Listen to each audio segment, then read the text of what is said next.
Floor మీద వచ్చింది. దాని మీద డిస్కషన్స్ కూడా జరుగుతుంటాయి. అందరికంటే బాధాకరమైన విషయం ఏమంటే మన చంద్రబాబు నాయుడు గారు కానీ మన పవన్ కళ్యాణ్ గారు కానీ వక్ఫ్ బోర్డ్ అమెండ్మెంట్ బిల్కు మద్దతు పలికింటారు. ఇది మేము చాలా వరకు దీనికి నిరసనగా చెప్తా ఉన్నాము. యాక్చువల్గా వచ్చిందను ఆ రోజు చంద్రబాబు నాయుడు గారు ఏం చెప్పారు, మేము వచ్చిన ముస్లిం సమాజం కోసం నిలబడతాము, బీజేపీతో మద్దతుగా ఉంటే కూడా ముస్లిం సమాజం పక్కన నిలబడతాము, వాళ్ళకి ఏదైనా ప్రాబ్లమ్స్ వచ్చినప్పుడు వాళ్ళకి తోడుగా ఉంటాము అని ఆయన కూడా జనసేన పవన్ కళ్యాణ్ గారు కూడా అదేవిధంగా చెప్పారు. కానీ ఈరోజు ముస్లిం సమాజం అంతా చాలా భయాందోళన స్థితిలో ఉండి చాలా వరకు ప్రాబ్లమాటిక్ ఉంది. ఈరోజు మాకు చాలా అవసరమైన వక్ఫ్ బోర్డ్ బిల్ ఉంటే దానికి అగెనిస్ట్గా ఓటేస్తారని చెప్పి మొత్తం సమాజం వెయిట్ చేస్తాము. కానీ ఈరోజు జరిగిందేమి, వాళ్ళందరూ దానికి ఇది చేసి ఇప్పుడు దగ్గర డిస్కషన్ జరుగుతూ ఉన్నాయి. ఆ బిల్లు కూడా పాస్ అయ్యే సూచనలు కనిపిస్తాం. ఇది వచ్చింది ఒక బ్లాక్ డేగా మేము పరిగణిస్తాం. ఎందుకంటే ఈరోజు వక్ఫ్ బోర్డ్ బిల్ అనేది అవి ఆ ప్రాపర్టీస్ అనేటివి మాకు తాత ముత్తాల నుండి మాకు గిఫ్ట్లో ఇచ్చినటువంటి ప్రాపర్టీస్. దానికి వచ్చిందను ఈరోజు దాంట్లో ఏదో రుసుగులు ఉన్నాయని చెప్పి దాంట్లో ఇది ఉన్నాయని చెప్పి దాన్ని పక్కదో పట్టిస్తాం. అంటే రాజ్యాంగంలో ఆర్టికల్ 14 కానీ ఆర్టికల్ 25 ప్రకారం ఇది వచ్చిన సమాన హక్కుల చట్టానికి ముస్లింస్కు వ్యతిరేకంగా ఇది చేస్తామంటే ఒక ఇదే చెప్పి మేము కన్సిడర్ చేస్తాము. ఇప్పుడు ఒక మన దేశం అనేది 4 చక్రాల మీద నడుస్తూ ఉంటే ఒక చక్రం వచ్చిందను 25% ఒక చక్రం వచ్చిందని ముస్లింస్ ఉన్నారు. ఈ ఒక చక్రంను కూడా కాదని చెప్పేసి ఈ 3 చక్రాలతోనే మేము ముందుకు సాగుతాము, మేము గమ్యం చేరుకుంటాము అనుకోవడం చాలా శుద్ధ తప్పు, అవివేకం. ఎందుకంటే 4 చక్రాలు బాగుంటేనే ఆ బండి వచ్చిందని దాని గమ్యాన్ని చేయగలరు.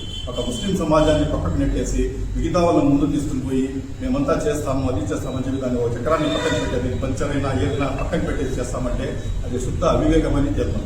ఈరోజు ముస్లిం సమాజం అంతా దిగ్భ్రాంతి చెందుతాం.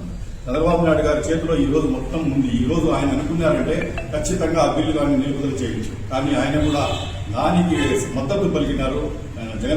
మన పవన్ కళ్యాణ్ గారు కూడా మద్దతు పలికినారు. చాలా బాధపడతాం, మేము చాలా చింతిస్తాము.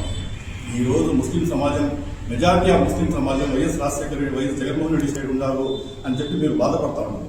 ఎందుకున్నారు అనేది మీరు ఎప్పుడైనా ఆలోచించారా? జగన్మోహన్ రెడ్డి గారు ఎందుకున్నారు, జగన్మోహన్ రెడ్డి సైడ్ ఎందుకున్నారు? వాళ్ళ నాయన వైఎస్ రాజశేఖర రెడ్డి గారు 4% రిజర్వేషన్ తీసుకుని వచ్చినారు. ముస్లింస్ ఏ క్షణంలో కూడా ఆపదలు ఉంటే నేను ఉండాలని చెప్పి ఆయన ఆదుకున్నాడు.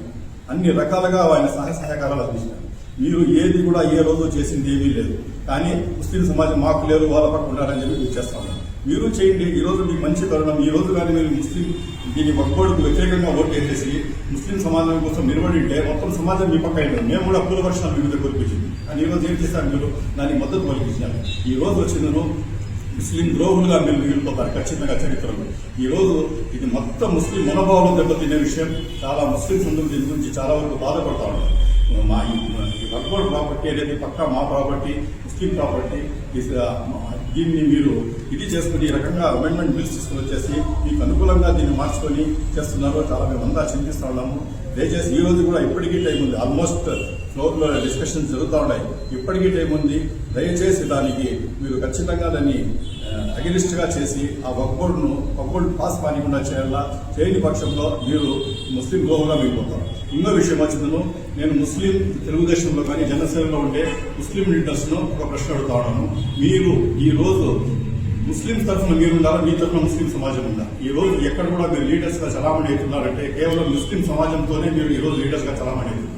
ఈ రోజు ముస్లిం సమాజం అంతా డేంజర్ లో ఉంది, చాలా ఇదిగా ఉంది. మా ప్రాపర్టీని హరించే ప్రక్రియలు జరుగుతూ ఉన్నాయి. ఈ రోజు మీరు ఎందుకు మౌనం తీసుకున్నారు? మీరందరూ కలిసి పోయేసేదను ఒక రిప్రజెంటేషన్ ఎందుకు ఇవ్వలేకపోయినారు? చంద్రబాబు నాయుడు గారు వారి మనసు ఎందుకు మార్చలేకపోయారు? అదేవిధంగా పవన్ కళ్యాణ్ గారి మనసు ఎందుకు మార్చలేకపోయినారు? వాళ్ళు ఉండే స్థితిలో వాళ్ళు ఎందుకు చెప్పలేకుండా పోయినారు? ఏ విధంగా ఇది ముస్లింలకు నష్టం జరుగుతుందని ఎందుకు చెప్పలేకుండా పోయినారు? ఏమీ మీరు చెప్పకుండా ఈ రోజు మౌనం వహించేసి మీరు ఏ రకంగా కూడా పట్టించుకోకుండా ఈ రోజు మీరు వచ్చిందో చాలా వరకు ఇది చేశారు. ఈ రోజు మొత్తం ముస్లిం సమాజం వచ్చిందో మీ పక్క చూస్తూ ఉంది. ఆ బిల్లు పాస్ అయిందంటే నేను కోరుకునేది ఒకటే, మీ యాక్షన్ కోసం టోటల్ ముస్లిం సమాజం ఎదురు చూస్తూ ఉంది. మీరు ఏ రకంగా యాక్షన్ తీసుకుంటారు? ఖచ్చితంగా మీరందరూ రాజీనామాలు చేసి మీ పదవులకు రాజీనామాలు చేసేసి మీ నిరసన వ్యక్తం చేయాలా. అప్పుడు కానీ మీకు ఇది ఉండదు.